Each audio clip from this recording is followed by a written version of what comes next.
हनुमान जी ने कहा है कि सगे भाई की ये 4 चीजें कभी मत लेना, वरना 7 पुश्तों तक औलाद को चुकाना पड़ता है। दर्शक मित्रों,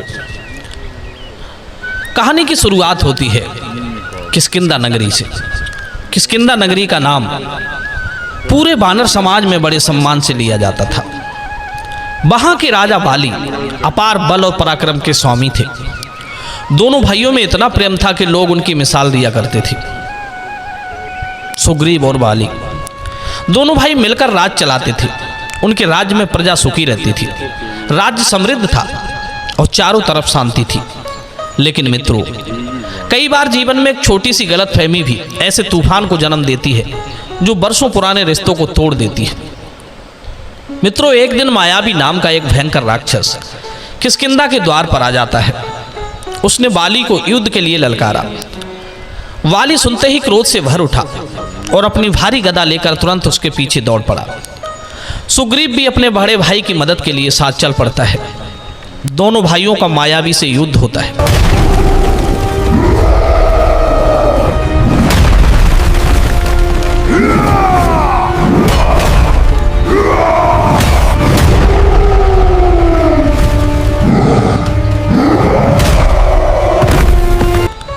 भला उस समय कौन ऐसा योद्धा था जो बाली का मुकाबला कर सकता था?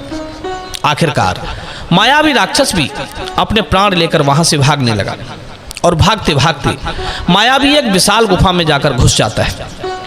बाली ने सुग्रीव से कहा, भाई तुम बाहर मेरी प्रतीक्षा करो, मैं इस दुष्ट का अंत करके अभी लौट कर आता हूं। आज इसका खेल खत्म करके ही आऊंगा, ये रोज रोज हमें परेशान करता है। इतना कहकर बाली गुफा के अंदर चला जाता है। सुग्रीव गुफा के द्वार पर बाहर खड़ा हो गया। खड़े खड़े उसे 1 दिन बीत जाता है, 2 दिन बीत गए और धीरे धीरे कई दिन बीत गए, लेकिन बाली गुफा से निकलकर नहीं आया। मित्रों, एक दिन अचानक गुफा के भीतर से भयानक गर्जना सुनाई दी और उसके कुछ देर बाद रक्त बहता हुआ बाहर आने लगा। रक्त देखकर सुग्रीव घबरा जाता है। उसने सोचा, निश्चित ही राक्षस ने मेरे भैया को मार दिया होगा। उसका हृदय दुख से भर गया। उसने भारी पत्थर से गुफा का द्वार बंद कर दिया ताकि राक्षस बाहर ना निकल सके, और दुखी मन से वो किष्किंधा लौट आता है। बाली की अनुपस्थिति में जल्दी में किष्किंधा के सिंहासन पर सुग्रीव को बैठा दिया जाता है, क्योंकि कहते हैं बिना राजा के प्रजा दुख भोगती है। लेकिन मित्रों, सत्य तो कुछ और ही था। अभी बाली मरा नहीं था, बल्कि उसने राक्षस को मार दिया था। और कई दिनों बाद गुफा से बाहर निकलने का मार्ग खोजकर वो लौटा। जब उसने देखा कि सुग्रीव राजगद्दी पर बैठा है तो उसके मन में संदेह पैदा हो गया। उसे लगा कि सुग्रीव ने जानबूझकर गुफा बंद की थी ताकि मैं कभी लौटकर ना आ सकूं और वो आराम से राजा बनकर रह सके। Yield!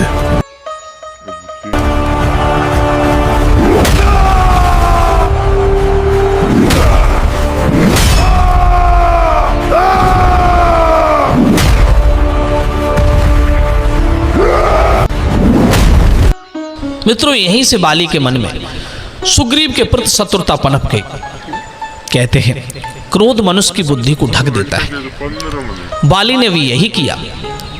उसने बिना सत्य जाने सुग्रीव को बहुत पीटा और उसे अधमरा करके राज्य से निकाल दिया। बाली तो सुग्रीव के प्राण ही लेना चाहता था, लेकिन जैसे तैसे सुग्रीव अपने प्राण बचाकर वहां से भाग गया। बाली तो सुग्रीव के प्राणों का शत्रु बन गया था। भयभीत सुग्रीव ऋषमुख पर्वत पर जाकर रहने लगा।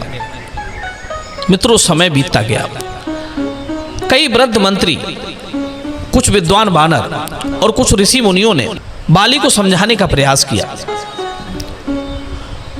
उन्होंने समझाया कि हे राजन, छोटे भाई का अधिकार लौटा दीजिए। लेकिन बाली अपने बल के अहंकार में किसी की बात नहीं सुनता था। उसे लगता था कि संसार में शक्ति ही सबसे बड़ा धर्म है। मित्रों, एक दिन पवनपुत्र हनुमान बाली के दरबार में पहुंचे।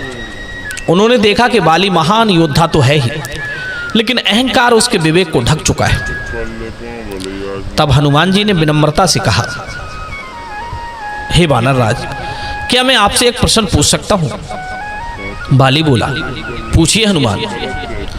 तब हनुमान कहते हैं, क्या आपको लगता है कि किसी भाई का सब कुछ छीन लेना उचित है?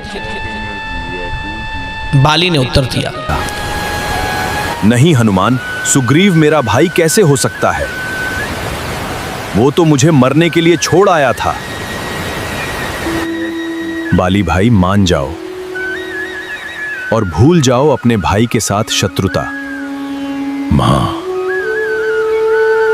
जो शक्तिशाली है वही अधिकार रखता है, और सुग्रीव मेरा भाई नहीं है, वो मेरा शत्रु है, और शत्रु को मारना बिल्कुल अधर्म नहीं है।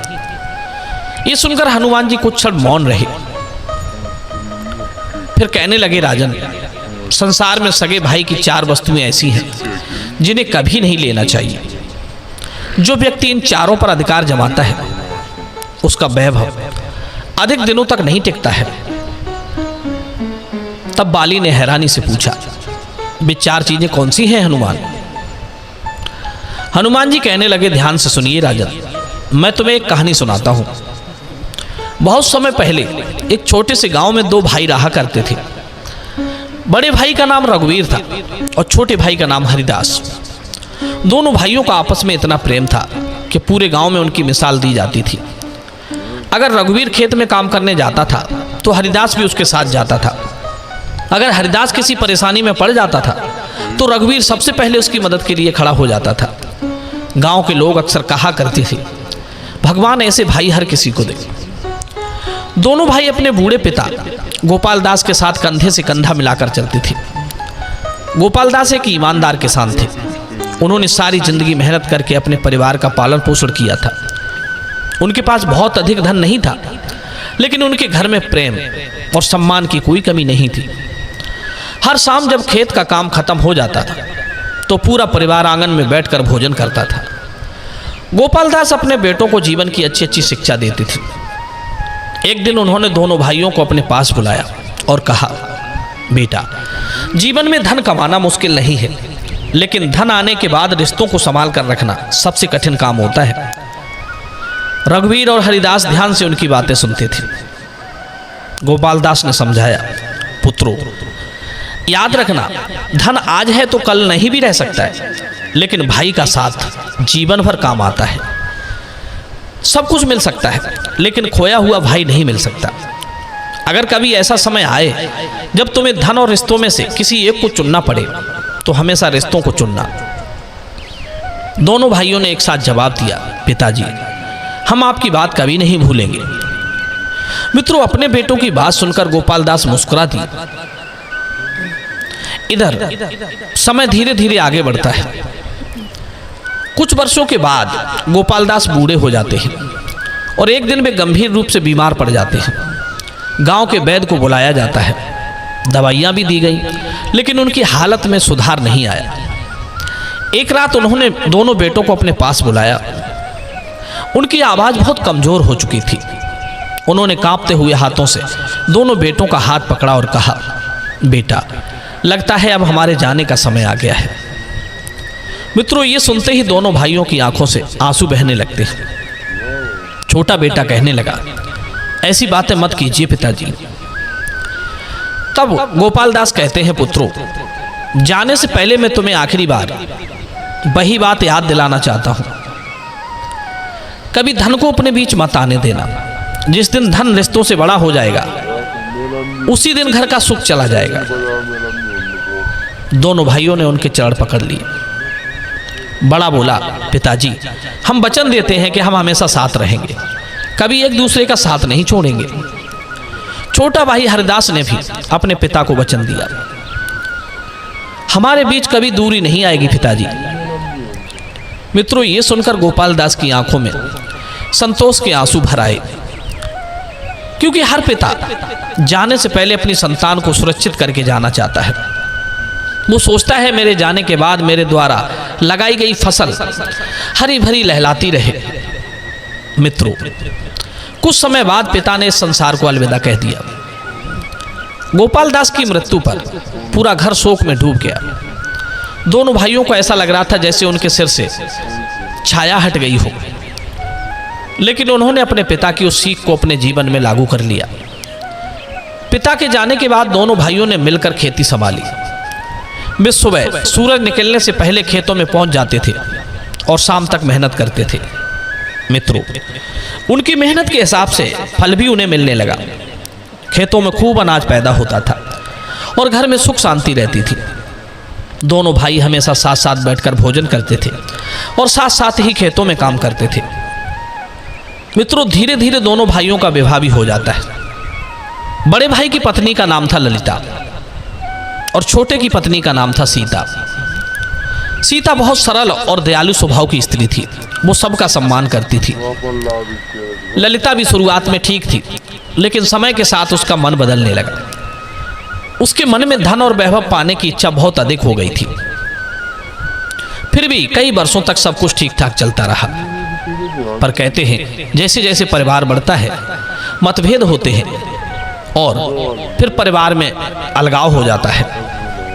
इसी तरह उन दोनों भाइयों के परिवार में बंटवारा हो गया। दोनों भाई अलग अलग रहने लगे। दोनों की जमीन अलग अलग हो जाती है। गांव के लोग कहते थे, देखो गोपालदास भले इस दुनिया में नहीं है, लेकिन उनके संस्कार आज भी उनके बेटों में जीवित हैं। मित्रों, ये सुनकर दोनों भाइयों को बहुत खुशी होती थी। लेकिन कहते हैं जीवन हमेशा एक जैसा नहीं रहता। कभी कभी समय ऐसी परीक्षा लेता है जिसकी किसी ने कल्पना भी नहीं की होती। एक वर्ष गांव में बारिश बिल्कुल नहीं हुई। लोगों ने पहले सोचा कि शायद देर से वर्षा होगी, लेकिन दिन बीतते गए और आसमान बिल्कुल साफ ही बना रहा। बारिश न होने से पेड़ पौधा सूखने लगे, फसलें बर्बाद हो गई। तालाबों में पशु पक्षियों को पीने तक का पानी नहीं बचा। गांव के बुजुर्ग लोग यह देखकर भारी चिंता में पड़ जाते हैं।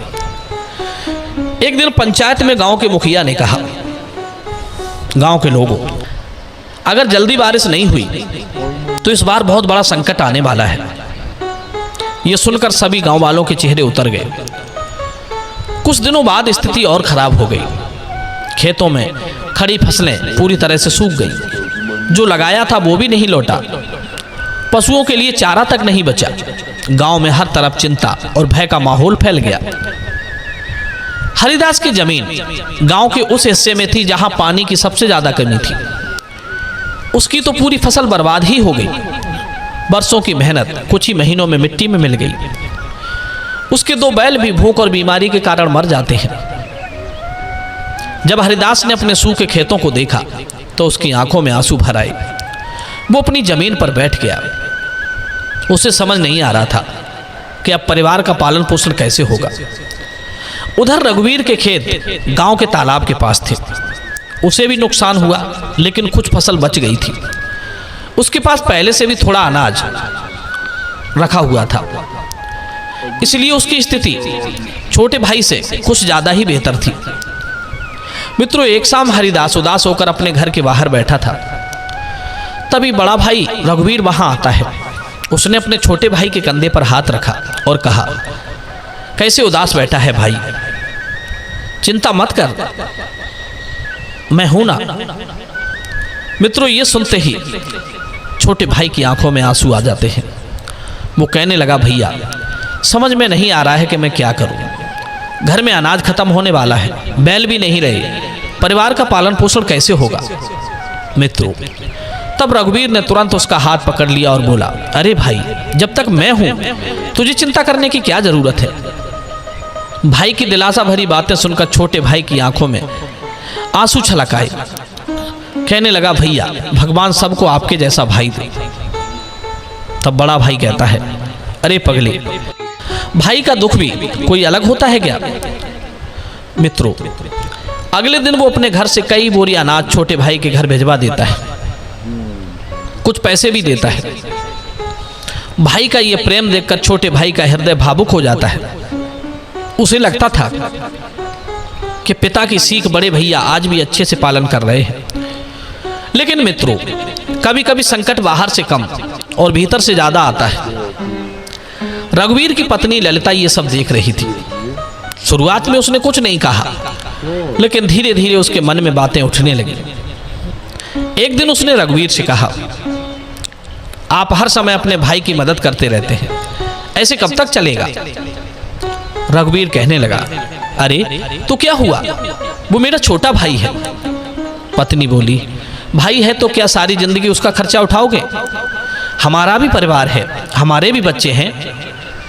रघुवीर ने कहा, अरे पगली, वो मुश्किल समय में है और मुश्किल वक्त में एक भाई ही भाई की मदद कर सकता है।